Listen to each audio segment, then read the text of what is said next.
Shalom, c'est la minute paracha de Mira Neshama, parachat Matot Massé. Il y a une sorte de paradoxe dans le chemin spirituel, qui est que d'un côté on nous dit qu'on est bon tel qu'on est déjà bon, qu'il y a quelque part nulle part où aller.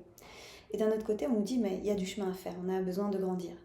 Et c'est d'ailleurs pour ça qu'on parle de chemin spirituel. Alors comment expliquer cet apparent paradoxe?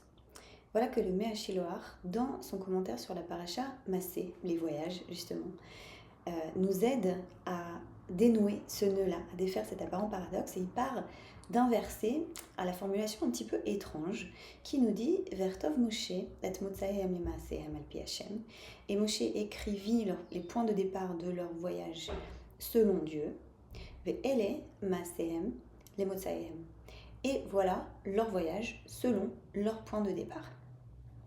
Donc on peut se poser la question, est-ce que le point de départ de mon voyage c'est Dieu ou c'est moi-même? Il va nous dire les deux.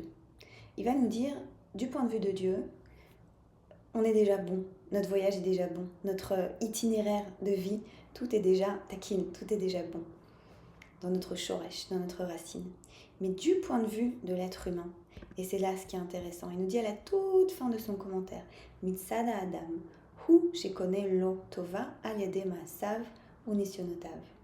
Du point de vue de l'être humain, c'est lui-même qui acquiert pour lui-même le bon, à travers ses actions et ses épreuves.